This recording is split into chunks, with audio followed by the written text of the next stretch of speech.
días, mi nombre es María Alejandra Castiblanco y hoy venimos a exponerles del libro de Sofía, el capítulo de Renacimiento. Antiguamente nos había tocado el de la Edad Media y pues con esta lo estamos presentando junto a Natalia Herrera, Ángeles Cifuentes, Andrés Abril y Valentina Garzón.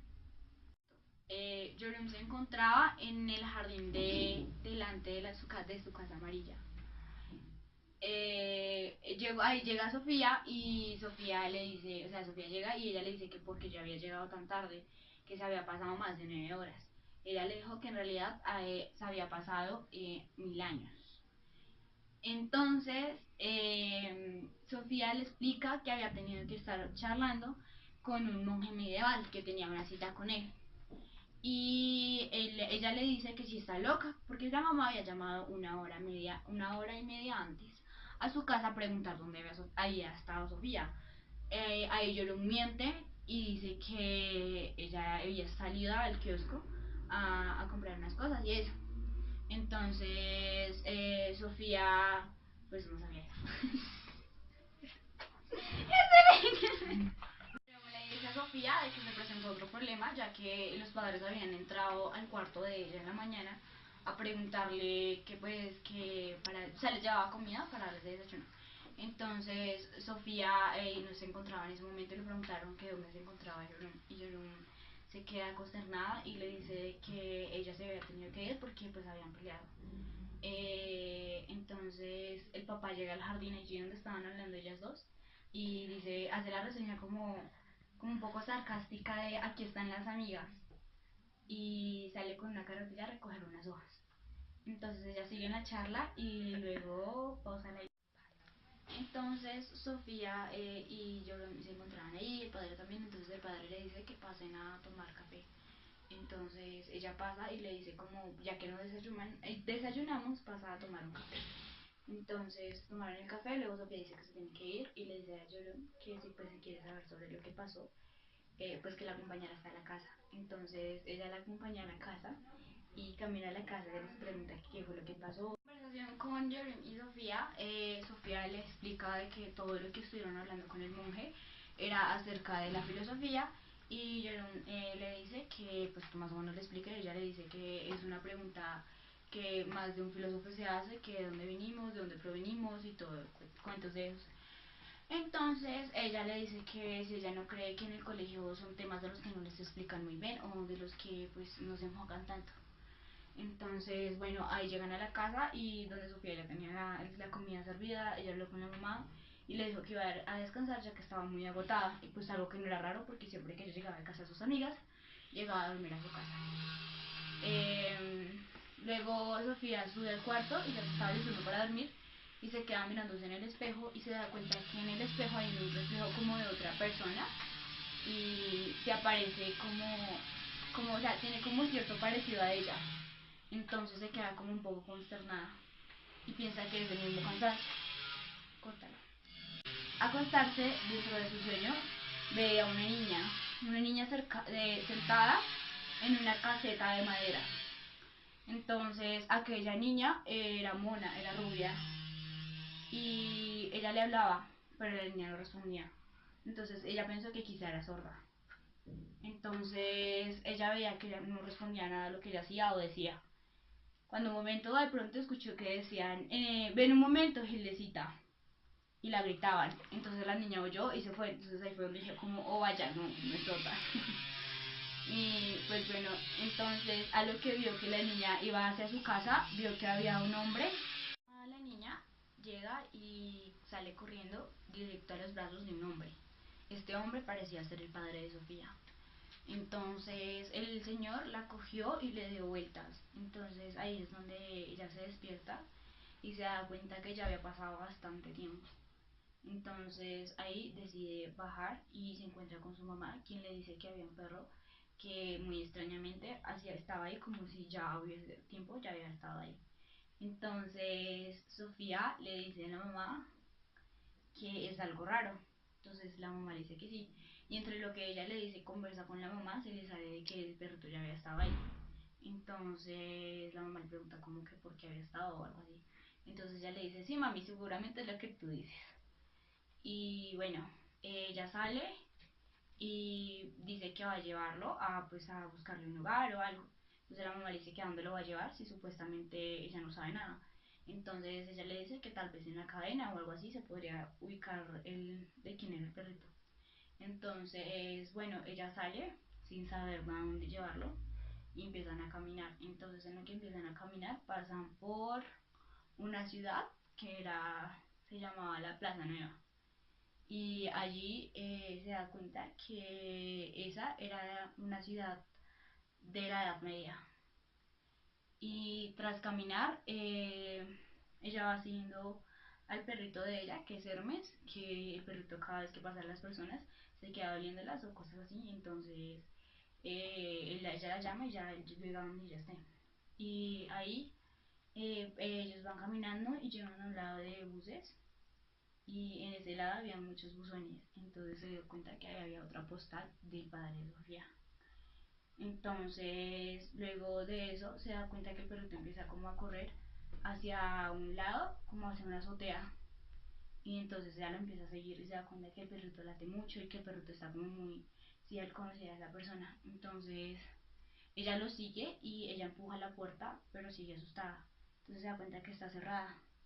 Y tras el perrito rasguña la puerta y todo, se da cuenta que la puerta se abre y era Alberto. Entonces lo ve vestido de payaso, literalmente, porque tenía un vestuario muy raro. Entonces le dice payaso y le dice: te has salido con la tuya de nuevo, lograste volverme tímida y asustarme de nuevo. Y allí es donde empieza un tema de renacimiento. Se encontraban hablando con Alberto cuando le contó que había encontrado la cadena del sueño en la cama de ella. Entonces él le preguntó a Alberto que por qué, cómo había aparecido la cadena de Hilde en la cama de ella, si solo había sido un sueño. Alberto le dice que es un truco barato y que mejor se concentre en el sombrero de copa del conejo del universo. Alberto le empieza a enseñar a Sofía todo lo del renacimiento. Se encontraron con Alberto, entonces pues bueno, ya le hizo seguir a la casa. Entonces ya empezaron a hablar con Alberto cuando ella le contó que había encontrado haciendo la cama la cadena de Gil, de la que se le había aparecido en el sueño. Entonces ella le pregunta a Alberto que cómo era posible de que la cadena apareciera en la cama de ella si solo había sido un sueño. Él le pregunta que era un truco barato del padre de Hilde, que era con artimañas y se podía hacer muy fácil. Y le dice que mejor se concentren en el conejo que sale de la copa del universo. Entraron a una pequeña salita con cosas muy raras. Sofía se quedó un momento en silencio, mirando y observando todo lo que había a su alrededor. Había un sofá de los años 30, una silla de principio de siglo. También habían muñecos, cuchillos, plumas muy antiguas. En la pared estaban una repisa con muchos libros, libros muy antiguos, ¿no? Que se podían comprar en cualquier época, simplemente que él iba coleccionando una serie de libros de la antigüedad. También en las paredes estaban colgados algunos cuadros muy antiguos, unos pintados en antiguas y pisapapeles. También en las paredes habían unos cuadros que se pintaron hace mucho tiempo y otros hace poco. Habían muñecas, y pues ahí Sofía le dice a Alberto que él coleccionaba muchos cachivaches. Y Alberto le responde poniéndole un ejemplo de la muñeca. Él decía que una vez esa muñeca fue nueva y de pronto fue creada por un abuelo muy viejo y que a la niña a la que se la regalaron de pronto en un momento creció, de pronto se casó y se murió, dejó de existir, pero su muñeca seguía aún en ese estante. El recuerdo de esa señora seguía en esa muñeca. Ya cortaré. Estableciendo bases para dos importantes cambios en los siglos XV y XVI. Se refería al Renacimiento y a la Reforma. Por Renacimiento entendemos en un extenso florecimiento cultural desde finales del siglo XIV y que fue aumentando al norte de Italia, rápidamente hacia el resto de Europa. Sofía ahí apuntó de Alberto de que si el renacimiento significaba nacer de nuevo. Él le decía que sí, pero que nacía nuevamente el arte y la cultura. Y también le habló del humanismo, que era volver a que el hombre era el centro de las cosas después de pasar de la larga Edad Media en la perspectiva de que todo era divino. El Muerte de Tomás de Aquino, la cultura unitaria cristiana empezó a agrietarse de la filosofía. Y la ciencia empezó a separarse de la fe y la razón. Esto dio paso a que se crearan las grandes teorías. Ahora la consigna era a los orígenes. Al excavar viejas culturas y escritos, se puso de deporte popular aprender griego. Esto facilitó muchos estudios. Ahí Alberto le señala la pared y le dice que era eso a Sofía, y Sofía le responde que una brújula. Después pasa a un viejo fusil y le dice que era eso. Ella le dice que un fusil con muchos años. Entonces ahí ella le explica que en el Renacimiento la brújula facilitó la navegación, lo que significaba que fue una importante base para los grandes descubrimientos. Y las nuevas armas contribuyeron a que Europa fuera potencialmente más importante que Asia y Estados Unidos. También llegó la nueva burguesía, en las que los burgueses se rebelaron contra los feudales. Ahí también llegó unos nuevos cambios. Una de las personas influyentes en las ideologías del Renacimiento es de la ciencia empírica. ¿En qué consistía la ciencia empírica? O el empiricismo. Significaba que todos los estudios que tenía que tener una base y tenía que tener como para que la gente supiese que realmente lo que decían era consistente y era verdad.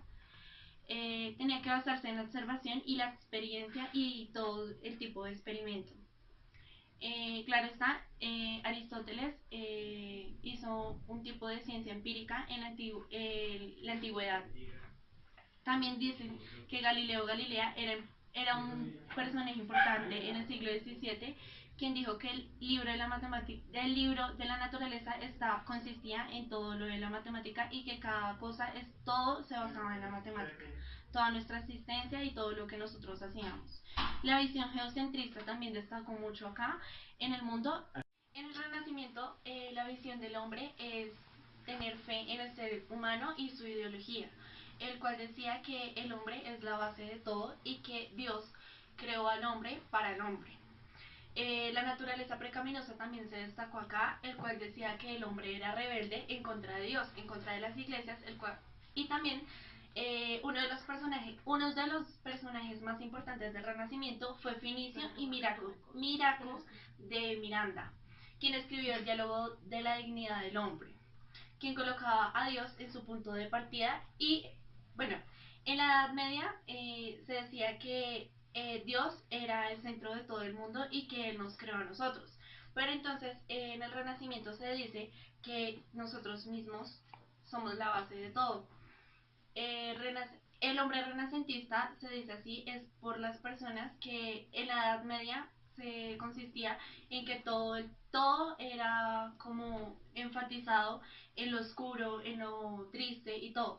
Pero en el Renacimiento se dice que se destacaron el arte, la arquitectura, la ciencia, la medicina, la filosofía, y en ellos destacaron muchas personas. En la arquitectura se destacó la iglesia, que fue una iglesia de la época que se hizo encima de la... En 1543 salió un libreto que se llamaba Sobre la revolución de los orbes celestes, que fue escrito por el astrónomo polaco Copérnico, quien sostuvo que no era el Sol el que giraba alrededor de la Tierra, sino era al revés, que la Tierra era la que giraba alrededor del Sol.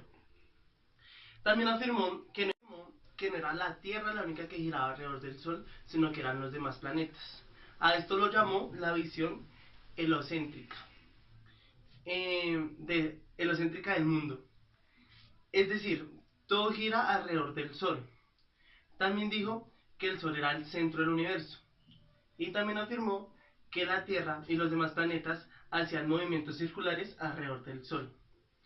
En el siglo XVII, el astrónomo alemán Kepler dijo que la velocidad de los planetas es mayor cuando están más cerca del Sol y están más lentamente cuando se alejan más del Sol de su órbita.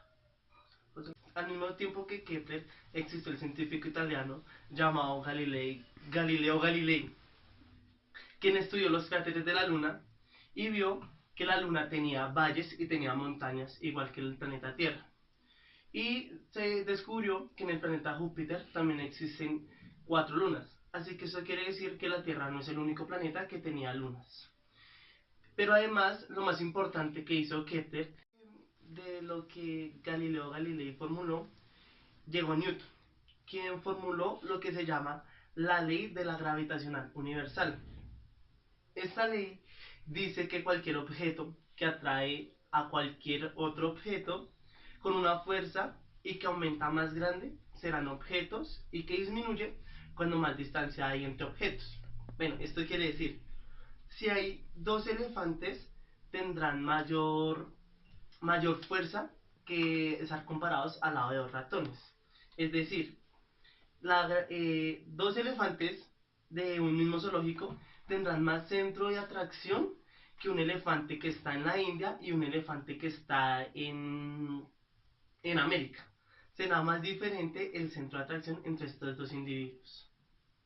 Después llegó Newton y formuló la ley gravitacional, que dice que cualquier objeto puede ser atraído por otro objeto pues más grande, que va aumentando con pues medida el tiempo, medida su fuerza. Esta ley se le ocurrió un día estaba sentado bajo un árbol de manzano y pues la manzana se cayó. Entonces dice que se preguntó si la luna era atraída por la Tierra, pues por la misma fuerza.